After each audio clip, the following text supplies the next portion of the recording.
រៀបសួរបងស្រីឈ្មោះបងស្រីផេងស្រីមុំជាបងស្រីដែលមានស្រុកកំណើតនៅខេត្តកំពង់ចាមបងស្រីកើតនៅក្នុងក្រុមគ្រួសារដែលកាន់ព្រះពុទ្ធសាសនាឥឡូវបងស្រីជាបងស្រីនៅក្នុងក្រុមគ្រួសារបុត្រីព្រះនាងម៉ារីជាទីពំនឹងពំនាក់ឬភាគច្រើនដែលគេស្គាល់ថាជាបងស្រី Salesian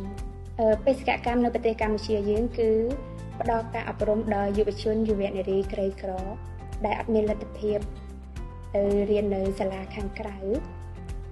ហើយនៅក្នុងនោះដែរទើបយើងមានសាលាបង្រៀនតាំងពីថ្នាក់មត្តេយ្យរហូតដល់វិទ្យាល័យព្រមទាំងមានថ្នាក់ជំនាញរយៈពេល2ឆ្នាំផងដែរយើងមានសកម្មភាពថ្ងៃអាទិត្យជាមួយនឹងក្មេងៗក្រីក្រយើងមានការអប់រំជំនឿដែលយើងមាននៅសាលាយើងផ្ទាល់ហើយនឹងមាននៅក្នុងព្រះសហគមន៍ដែលយើងទៅជួយនិងមានមួយទៀតដែលយើងជួយបន្ថែមទៀតគឺនៅពេលដែលពួកគេមានលទ្ធភាពនៅខាងក្រៅយើងមានកន្លែងស្នាក់នៅខាងក្នុងដើម្បីជួយដល់ការរស់នៅរបស់ពួកគេផងដែររហូតដល់ពួកគេអាចរៀនចប់ជំរាបសួរខ្ញុំបងស្រីវិជ្ជសារ៉េនខ្ញុំជាបងស្រីជនជាតិខ្មែរមកពីមានស្រុកកំណើតមកពីខេត្តបាត់ដំបងខ្ញុំបង្រៀននៅក្នុងសាលាដល់កូនសិស្សពីថ្នាក់មត្តេយ្យនៅក្នុងសាលាយើងមានថ្នាក់មត្តេយ្យដល់ថ្នាក់ទី12ខ្ញុំបង្រៀននៅក្នុងសាលាជួយ assistant នៅក្នុងសាលារៀន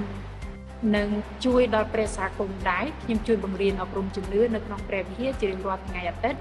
ហើយនឹងជួយចូលរួមជាមួយនឹងក្រុមយុវជននៅក្នុងសកម្មភាពផ្សេងៗនៅក្នុងព្រះវិហារហើយនឹងមួយទៀតពិសេសសម្រាប់ខ្ញុំដែរគឺការចូលរួមចែករំលែកអត្ថបទគម្ពីរជាមួយនឹងក្រុមនិស្សិតនៅក្នុងមណ្ឌលនិស្សិតកាតូលិកកម្ពុជានេះគឺជាបទពិសោធន៍ដែលខ្ញុំទទួលបាន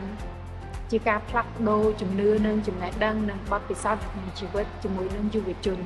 ធ្វើឲ្យខ្ញុំមានទំនាក់ទំនងយ៉ាងច្រើនជាមួយនឹងយុវជនយុវនារីដែរ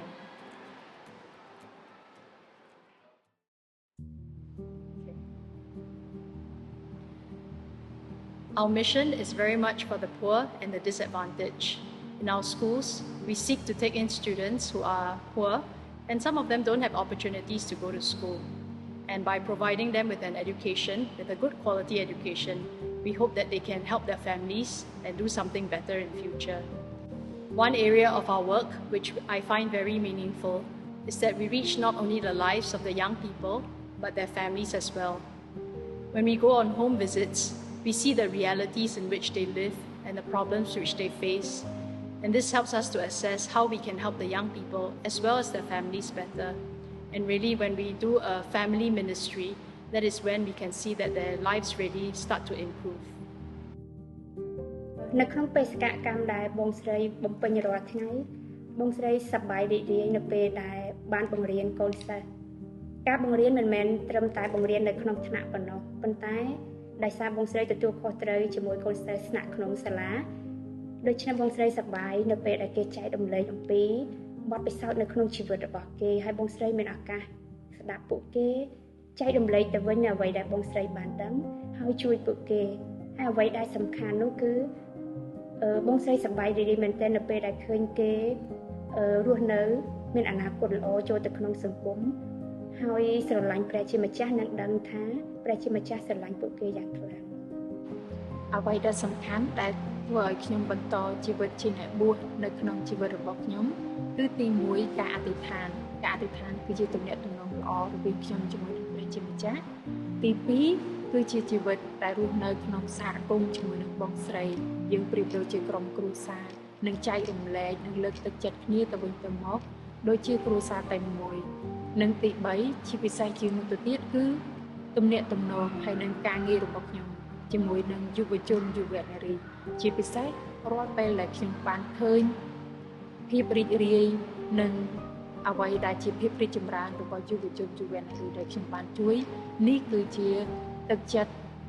ដែលជួយជំរុញខ្ញុំបន្តរហូត I never thought that I'll become a religious.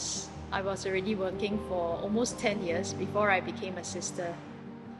Yet now I really know with certainty that this is God's call for me because I can feel it deeply in my heart that this is the way in which He wants to love me and He wants me to love Him in return. ខ្ញុំស្រឡាញ់ការត្រាស់ហៅរបស់ខ្ញុំនៅក្នុងជីវិតជាអ្នកបួសដោយសារខ្ញុំឃើញជីវិតរបស់ខ្ញុំរស់នៅមានអត្ថន័យជារៀងរាល់ថ្ងៃ ខ្ញុំដឹងអំពីក្តីស្រឡាញ់របស់ព្រះជាម្ចាស់នៅក្នុងជីវិតរបស់ខ្លួនហើយអ្វីដែលមាននៅក្នុងខ្លួននិងការចង់ប្រើជីវិតរបស់ខ្លួនឯងទៅដល់យុវជនយុវនារីដែលស្ថិតនៅក្រោមការមើលខុសត្រូវរបស់ខ្ញុំចង់ឲ្យពួកគេដឹងអំពីក្តីស្រឡាញ់របស់ព្រះអង្គនៅក្នុងជីវិតរបស់ពួកគេហើយឃើញពួកគេរីករាយនិងមានអនាគតល្អក្តីសុបិនរបស់ខ្ញុំគឺចង់ឃើញកូនខ្មែរទាំងអស់ជាមនុស្សដែលជាពលរដ្ឋល្អនៅក្នុងសង្គមសកម្មនិងមានភាពស្មោះត្រង់ I dream for all young people to be responsible and to be able to make good decisions for themselves, for their families, and for the society.